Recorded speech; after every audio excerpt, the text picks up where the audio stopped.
하나님 말씀은 에스겔 22장 13절 말씀부터 보도록 하겠습니다. 에스겔 22장 13절입니다. 보아라, 네가 취한 부당한 이익과 네 가운데 있는 내 피로 말미암아 내가 내 손바닥을 쳤다. 내가 네게 행동하는 날에 네 마음이 견뎌내고 네 손이 강할 수 있겠느냐? 나 여호와가 말하였으니 내가 행하겠다.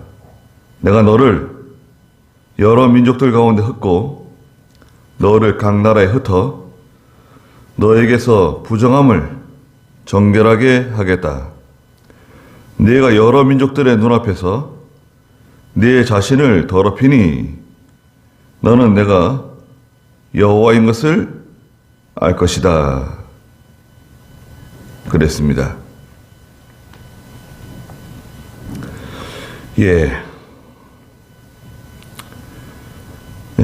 이스라엘 족속이 찌꺼기가 되었다고 18절에 인자의 이스라엘 족속이 내게 찌꺼기가 되었다. 찌꺼기, 불순물, 어떤 필요 없는 존재, 가치 없는 존재가 되었다고 하나님께서 말씀하셨습니다. 여기 13절에 보니까 보아라, 네가 취한 부당한 이익, 또 내 가운데 있는 네 피로 말미암아 내가 내 손바닥을 쳤다. 손바닥을 쳤다. 손바닥 치는 건 어떤 안타까움, 너무나 참 안타까운 심정,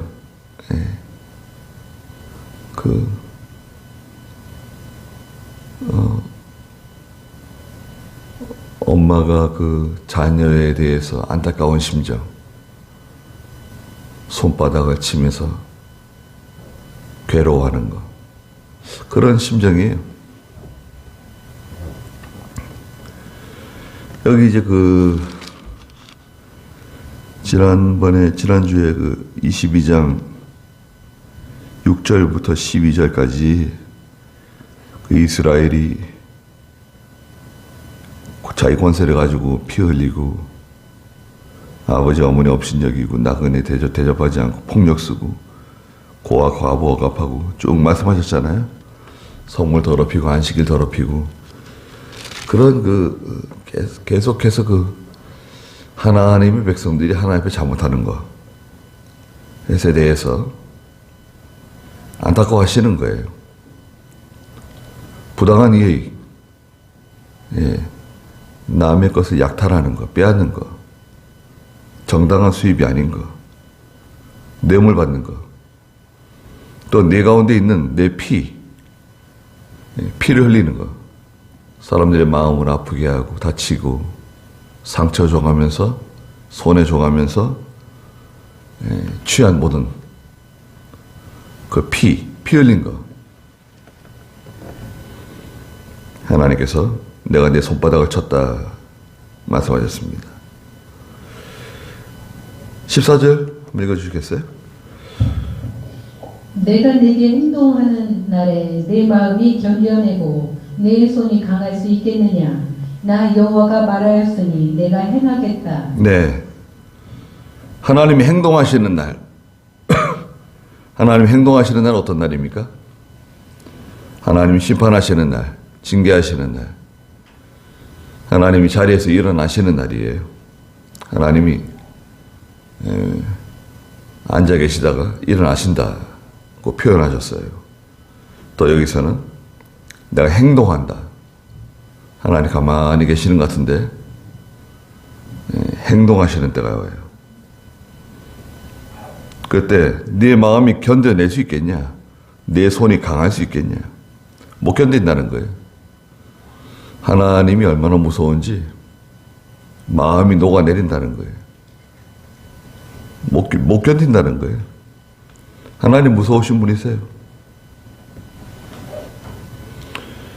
가만히 계실 때는 마치 없는 것처럼 여겨지는데, 근데 하나님께서 이제 행동하실 때는 두려운 하나님이십니다. 15절에 내가 너를 여러 민족들 가운데 흩어버린다.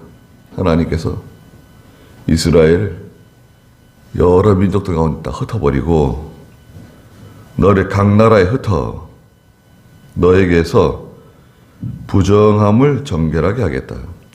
아니 이스라엘이 여러 나라에 흩어지는데 뿔뿔이 다 흩어져요. 찢겨나가는 거예요. 여기서 살 수 없어요. 유다 땅에서 살 수 없어요. 또 포로 잡혀가요. 아시리아로 포로 잡혀가고 바빌로니아로 포로 잡혀가고 여러 나라로 또 피난 가고 달아나고 다 흩어지잖아요. 근데 흩어지니까 깨끗해진다는 거예요. 예? 성도가 고난이 오니까요. 고난이 오고 핍박이 오고 경제적으로 어렵고 몸에 병들고 여러 가지 힘든 일이 막 생기고 이러면 성도는요. 뜻밖의 죄를 덜 지어요. 죄를 안 지어요. 겸손해지죠. 온유해지죠. 하나님만 의지하죠. 기도하지 않던 사람이 기도하죠. 예, 하나님께 부르짖죠. 뭐 기도하지 말라 그래도 기도해요. 기도하지 말라 그래도 기도합니다. 이건 기도 안 할 수가 없어요. 예, 의지할 때가 하나도 없어요. 너무나 어려운 일을 만나고 너무 힘들기 때문에 성도는 기도합니다. 예. 환난 날에는 죄를 못 지어요. 환난 날에 어떻게 죄를 짓습니까? 죄 지을 마음이 없어요. 죄 지을 마음이 있어야 뭐 죄를 짓는 거지. 죄 지을 마음이 전혀 없는데 죄를 어떻게 짓겠어요? 하나님이 다 흩어버리니까 너에게서 부정함을 정결하게 하겠다. 깨끗해진다는 거예요. 우리도 편안하게 지낼 때 물론 기도할 수 있죠. 편안하게 지낼 때 기도하고 하나님 의지하고 믿음으로 살고 전에보다 더 가까이 예수님께 더 가까이 가고 하나님께 더 가까이 가고 그렇게 한다 그러면 야 그거는 뭐 금상첨화네요. 그런데 대다수의 성도들이 여유가 생기고 또 편안해지고 그러면 하나님에게서도 점점 멀어져요. 예수 믿어요. 하나님 섬기고 예수 믿지만 기도하지 않아요. 예배 드리지만 간절한 마음이 없어요. 간절한 마음이 없어요. 돼도 그만 안 돼도 그만이에요. 하나님께서 기도 들어주시면 좋고 뭐 안 들어주셔도 할 수 없고 아주 뭐 배가 불렀어요. 그렇게 해가지고는 하나님께서 인정하지 않으세요. 막 환난이 오고 핍박이 오고 어려운 일이 생기고 그러면 그제서야 겸손해지고 온유해지고 하나님께 엎드리고 정신을 바짝 차리고 하나님 섬기게 돼요.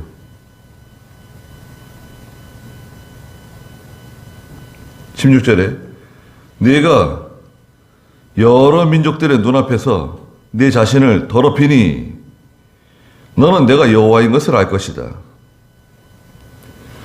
여러 민족들 앞에서 네 자신이 더러워졌다는 거예요. 비참해진 거예요. 쫄딱 망한 거예요. 전에는 사람들에게 존경받고 인정받고 높임받고 그랬었는데 이제 그런 게 다 사라졌어요. 사람들이 비난하고 저 예수 믿는 사람 봐라, 저 하나님 섬기는 사람 봐라, 저 사람이 뭐 믿음으로 산다, 하나님 섬긴다, 뭐 교회 다닌다 그러는데 저 사람 당한 꼴 좀 봐라. 그래가지고요, 아주 그냥 납작해지는 거예요. 그러니까 성도는 참 하나님께 기도할 수밖에 없어요. 너는 내가 여호와인 것을 알 것이다. 아, 하나님이 이렇게 하셨구나. 하나님께서 내게 은혜를 주셨는데 내가 교만했구나. 내가 하나님의 뜻대로 살지 못했구나. 이제 그걸 깨닫게 돼요. 깨달으면 좋은 거죠. 깨달으면 좋은 건데 이게 너무 늦어질 수도 있어요. 깨닫긴 했는데 돌아서 가지고 이제 갔잖아요. 저만큼 멀리 갔잖아요. 돌아서 가지고 이제 다시 돌아와야 되거든요. 원래 자리로 돌아와야 되는데 그 시간이 많이 걸릴 수 있어요. 쉽게 못 돌아와요. 룻의 가정이, 나오미의 가정이 베들레헴을 떠나서 모압 땅으로 갔잖아요. 갔다가 이건 아닌데, 이거 아닌 것 같다. 이거 돌아가야겠다. 빨리 돌아가야겠다. 근데 이게 돌아오지 못해요. 차일필 시간을 보내다가 남편이 죽었네요. 이젠 돌아가야지. 빨리 돌아가자. 그래, 잘 안 돼요. 아들들이 여기서 터전을 잡았죠. 직장 생활하죠. 결혼까지 했네요. 두 아들이. 그러니까 더 돌아갈 수가 없어요. 한 10년쯤 살았는데 두 아들도 죽었네요. 이게 뭐예요? 모압 땅에 가가지고 좀 잘 살아보겠다고 간 건데 남편 죽었죠. 또 두 아들 죽었죠. 과부 셋만 남았어요. 돌아오는 게 쉽지 않습니다. 예. 한번 이렇게 은혜의 자리를 떠나잖아요. 은혜의 자리를 떠났다가 회복이 되어가지고 다시 그 정도의 은혜 생활하는 단계까지 돌아가는 게 쉽지 않아요. 돌아갔다. 그건 하나님의 큰 은혜고, 네. 돌아오지 못하고 세상 떠날 수도 있어요. 하나님께서 내게 은혜 주시고, 예배 시간에 말씀을 들을 때 은혜 받고, 저 하나님의 말씀에 충만함을 받고, 내 영이 말씀에 소생함을 얻고, 생명수 강에 물을 길어 마시고, 참, 하나님 은혜 가운데 지낼 때, 그때가 얼마나 소중한 시간인지, 그때가 얼마나 좋은, 성경에서는 그때는 마치 신혼 때와 같다, 신혼이고, 그때는, 아무것도 부족하지 않은 때예요. 근데 그게 얼마나 귀한지, 얼마나 가치 있는 줄 모르고, 그만, 다 잃어버리고 난 다음에, 이제, 그 상태로 돌아가는 거. 그게 상당히 힘든 거죠. 다 벌거벗겨져요. 물질도 있던 거 다 없어지고, 어쩌면 건강도 많이 상할 수 있고, 어려운 일이 계속 찾아오거든요. 뚝이 터진 거예요. 뚝이 터져. 하나님이 참고 또 참으면서 계속 가둬놓았던 거 있잖아요. 댐의 물처럼 가둬놨던 게 한 번에 툭 터지게 되면 그럼 어떻게 되는 거예요? 다 그냥 다 쓰고 내려가는 거예요.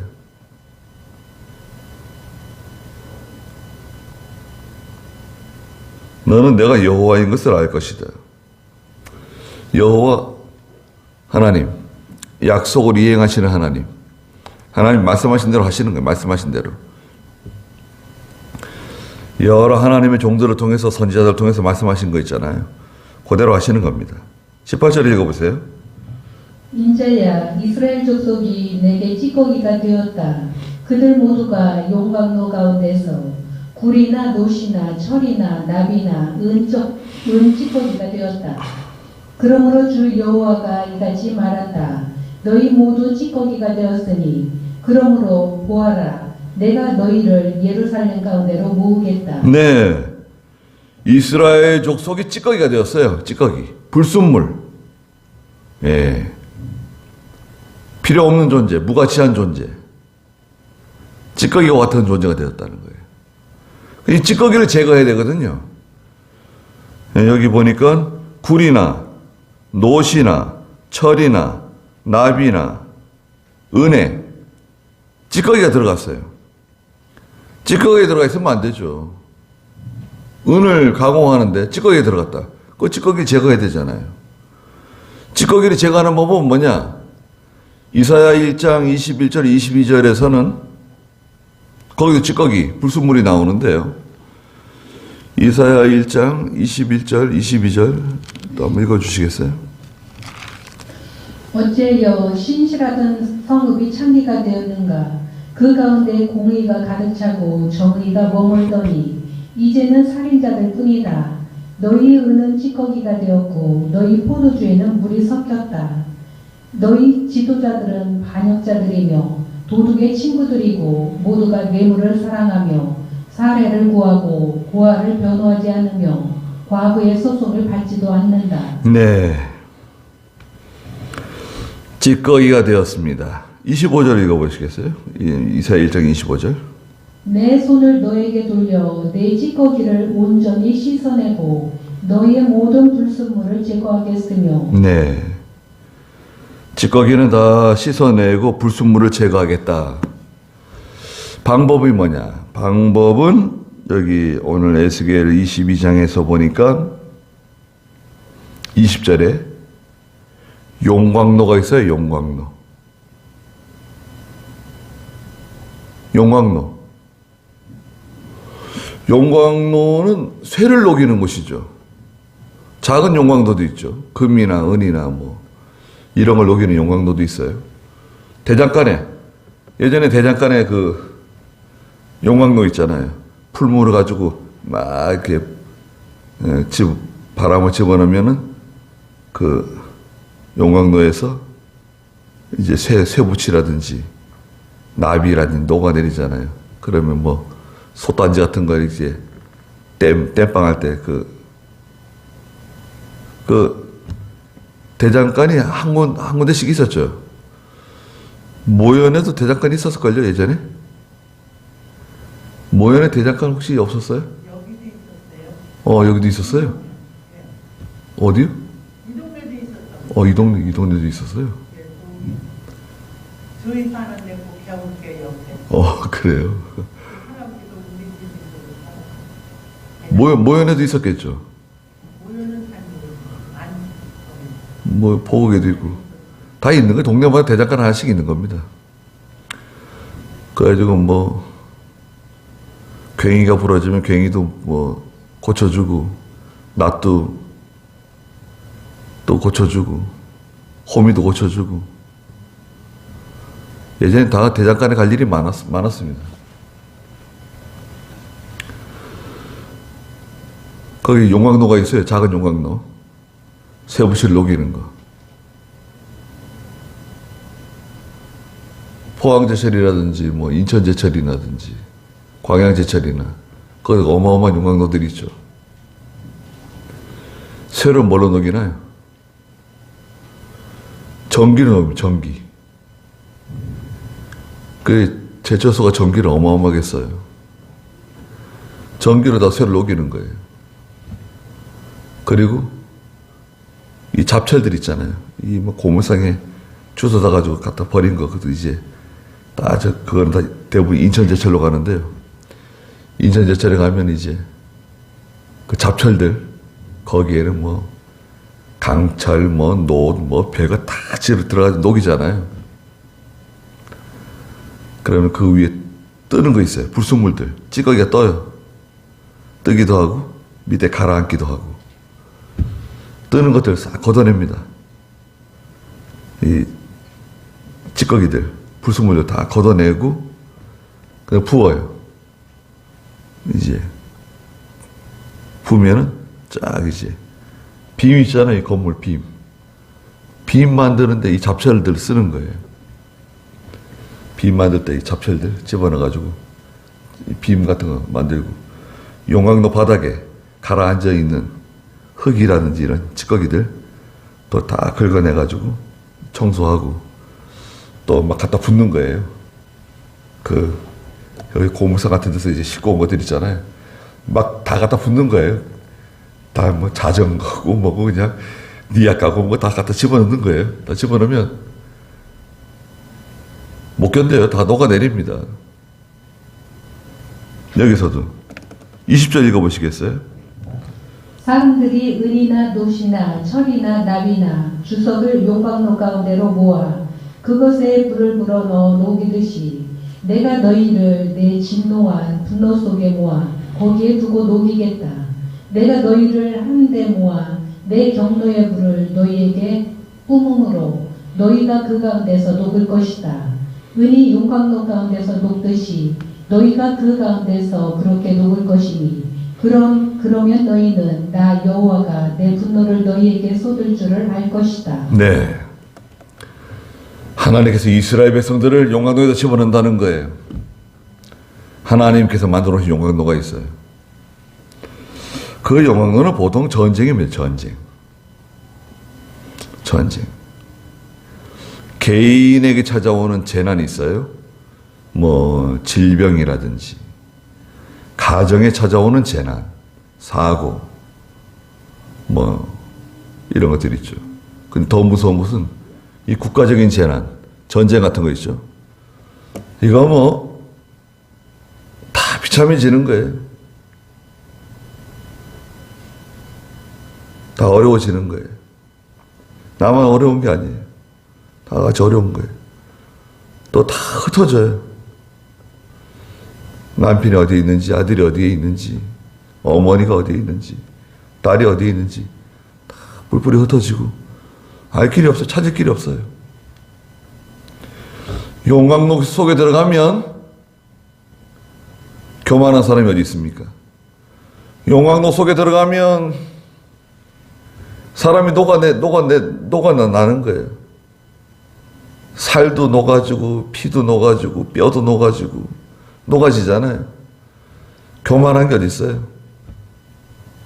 다 겸손해지고 다 온유해지고, 예. 당장 뭐 먹을 게 없는데 뭐, 예. 겸손해질 수밖에 없잖아요. 먹을 것 좀 주세요. 입을 것 좀 주세요. 예. 좀 도와주세요. 그래야 되는데 우리 한국이 어려울 때, 예. 이승만 같은 사람들, 이승만은 원래 예수 믿는 사람이 아니었잖아요. 예수 안 믿었어요. 민족주의자. 왕이 잘못한다고 막 왕을 공격하고 막 그러니까 영친왕 붙잡아다가 감옥에 집어넣은 거 아니에요. 사형 죽이려고 그랬습니다. 근데 감옥에서 예수 믿었어요. 선교사를 통해서 하나님 발견했어요. 그래가지고 감옥에서 끄집어내가지고 미국으로 유학을 보내줬어요. 공부를 얼마나 잘하는지. 예수 믿고 다른 세계가 달라졌어요. 그죠? 이승만이 보던 세계는 조선, 그러니까 왕, 백성들, 나라 사랑하는 마음은 있는데 하나님은 없잖아요. 근데 하나님 발견하고 난 다음부터는 완전히 눈을 떴어요. 눈을 뜨고 하나님을 바라보고 또 미국에 가가지고 그 당시에 미국에 가서 프린스턴에서 공부했어요. 하버드에서 공부했어요. 또 어디에요? 미시간인가? 어디 가서 또 박사학위 또 받고. 미국에서도 제일 엘리트들만 가는 코스를 밟았어요. 그래서 민주주의를 배웠어요. 야, 우리나라가 민주주의를 해야 된다. 미국처럼 돼야 된다. 미국하고 손을 잡아야 된다. 미국하고 손을 잡아야 우리가 살 수 있다. 예. 백성들은 뭐 아나요? 백성들은 몰라요. 백성들은 이 조선 구한말에 백성들 6.25 끝나고 나서 이 한국 사람들은 다 이 어둠에 갇혀가지고요. 아무것도 모르는 거예요. 근데 이승만이 보니까 우리 미국을 잡아야 되는 거예요. 그 미국에 비굴하게 말이죠. 미국에 비굴하게 이렇게 엎드리고 빌고 구걸하고 그러지 않았습니다. 얼마나 당당하게 요구했는지 몰라요. 얼마나 당당하게 너 만약에 미국이 우리 도와주지 않고 한미동맹 맺지 않으면 우리가 원자탄 개발한다. 뭐 이런 식이에요. 그때 이미 이승만은 이 원자탄 있잖아요. 예. 그리고 우리가 소련하고 손을 잡겠다. 미국이 만약에 우리를 버리면 우리 소련하고 손을 잡겠다. 그러면 안 되죠. 소련이 이 한반도를 다 점령하게 되면은 그러면 지정학적으로 미국이 위험해지니까 그럼 어떻게 하면 좋겠냐? 한미동맹을 맺자. 상호 방위조약을 맺자. 상호 방위조약? 아니 우리가 너희들 도와주는 건 좋은데 너희가 우리를 어떻게 도와준다는 거냐? 쟤들 먹고 지금 입을 것도 없고 굶어서 간신히 살아난 사람들이 무슨 상위 방어 조약이냐? 그때 이승만이 그거 맺은 거 아닙니까? 그래가지고 미군이 주둔하고 보호를 받게 된 겁니다.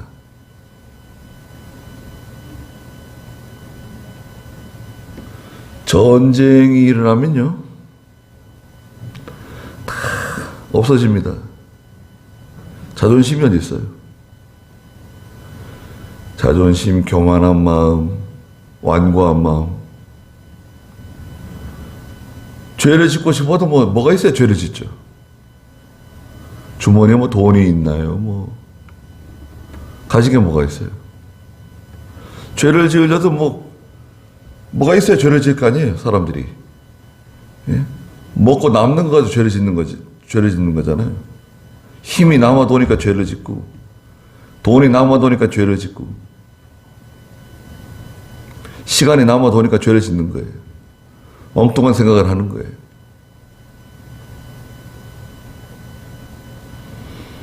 용광로에 하나님이 집어넣으시는 거예요, 죄를.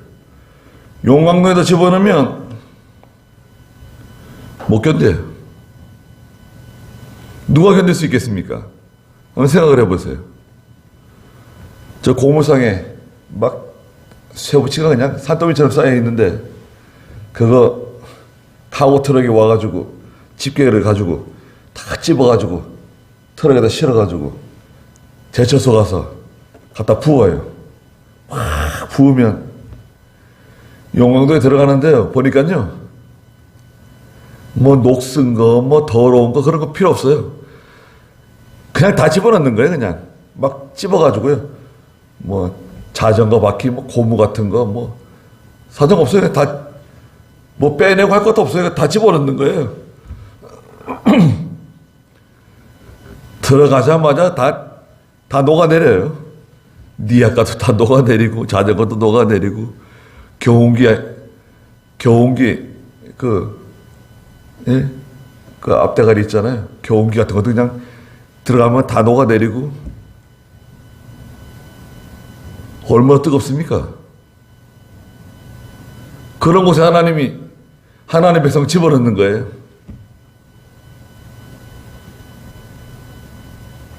뜨거운 곳에 집어넣는 거예요. 그러면 성도는 깨끗해져요. 더러운 게 다 지워져요. 더럽고 냄새나고 추한 거 다 사라져요. 찌꺼기가 어디 있습니까? 찌꺼기, 불순물 다 없어져요. 다 쏙 빠져나갑니다. 완전히 뭐 녹아내리는 거니까요. 속에 있는 뭐 찌꺼기, 불순물 다 쏙 빠져요. 그 용광로에 집어넣으면은 일이 쉽죠? 네? 이거 들어봐라. 딱 잡아다가 용광로에다 집어넣어봐요. 그럼 일은 쉬워요. 그런데 문제가 뭡니까?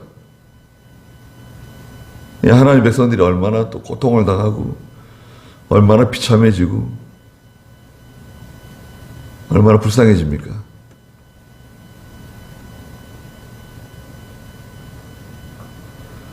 (22절에) 23절에 여호와의 말씀이 내게 임하셨다. 인자야, 네가 그 땅에게 말하기를. 에스겔이 하나님의 말씀 전합니다. 너는 정결하지 못한 땅이요 진노의 날에 비를 얻지 못한 땅이다. 정결하지 못한 더러운 땅. 하나님의 진노의 날에 비를 얻지 못해요. 하나님의 위로가 없어요. 하나님의 긍휼이 없어요. 하나님의 진노는 쏟아지는데 피할 수가 없어요. 25절에 그 땅 가운데에 있는 선지자들의 음모는 먹이를 찢으며 포효하는 사자 같다. 선지자들의 음모가 있어요. 이 거짓 선지자들, 시대마다 거짓 선지자들, 거짓 선지자는 아니어도 잘못된 선지자들이 있어요. 일 처리를 바로 못하는 선지자들. 거짓 선지자는 아니어도 일 처리를 잘 못해요. 다른 예를 들어서 찬송가 새로 만든다고 해놓고 찬송가 이상하게 만들어가지고 새 찬송가로 만들었는데 글자 하나씩 바꿔요. 글자 하나씩 바꾸고 또 찬송가 번호를 바꾸고 새 찬송가 몇 장, 통합 찬송가 몇 장, 이거 찬송가 이거 한 사람들 이거 하나님께 징계받을 거야. 이게 뭐 하는 짓이에요? 이게 왜 그럴까요?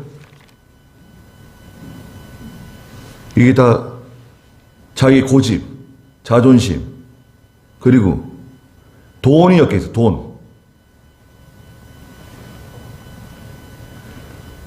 돈 때문에 이러는 거야, 돈 때문에. 서로 교단들이 한국 교회는 찬송가 하나 써야 된다. 같은 찬송가 써야 된다. 그런 법이 어디 있어요? 넓은 길로 가는 사람들, 신비주의, 신신학, 넓은 길로 가는 사람들은 자기가 부르고 싶은 찬송가 부르라 그래요. 복음성가를 집어넣든 뭐 세상 곡조에다가 뭐 가사를 붙이든지 자기 마음대로 부르라 그래요. 그런 거. 그건 찬송가도 아니에요. 민요 쪽에 민요 같은 찬송가, 국악을 연주하고 가야금을 연주하고 찬송가에다가 그게 무슨 찬송가예요? 그리고 보수 쪽, 믿음 있는 쪽은 믿음 있는 쪽들은 따로 찬송가 만들어가지고 우리 이거 쓴다. 그래 나가면 되는 거예요. 뭐 다 똑같은 찬송가 쓸 필요가 뭐가 있어요?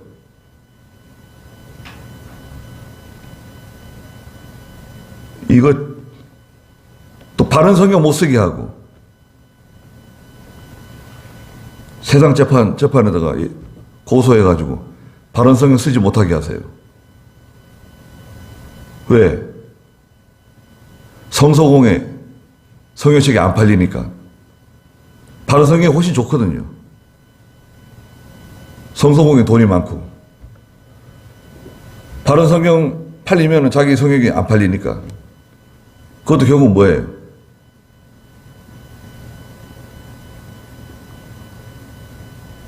선지자들의 음모가 있어요. 어느 시대나 이 선지자들의 음모가 있습니다. 25절 그 사람들은 먹이를 찢으며 포효하는 사자 같다. 먹이를 물고 찢는 잔인한 사자처럼 그들이 사람들의 영혼을 삼키고 보물, 귀중한 귀중품들을 빼앗고 그 가운데 과부들이 많게 하였다. 과부가 많아졌어요. 사람들을 많이 죽인다는 거예요. 이 거짓 선지자들, 잘못된 선지자들이 또 뒤에 나오는데 이렇게 악한 일을 저지르니까 어떻게 백성들이 바로 할 수 있겠어요? 여기서 우리가 잘 분별을 해야 됩니다. 어느 시대나 이 지도자들, 어느 시대나 목사들, 하나님의 종들이 교회를 다 망치는 거예요. 나라가 망하는데 교회가 일조하는 거예요. 목사들이 공산주의를 지지해요. 아니, 정신 나간 사람들이에요. 목사들이 공산주의를 지지하고, 예. 잘못된 것을 두둔하고, 그게 목사예요. 이제 뭐 또 선거한다고 그러는데, 교회는 선거운동 하는 곳이 아닙니다. 예. 목사들은 정치에 관여할 수 있나요? 관여할 수 있죠. 예. 사무엘 선지자는 선지자, 제사장, 왕 노릇 같이 했어요. 모세는 이스라엘의 왕 같은 존재였어요. 선지자였어요. 그러나 지금은 조심해야 됩니다. 예. 바른 분별력을 가지고 성도들과 교회를 바른 대로 인도할 책임은 있는데 너무 지나치면 안 돼요. 첫째는 기도하고 하나님의 말씀 전하는 거고, 나라가 잘못 나가고 어려운 일을 당할 때는 바른 소리 할 수 있어요. 바른 말 할 수 있는데 너무 지나치면 안 됩니다. 거기까지 하죠.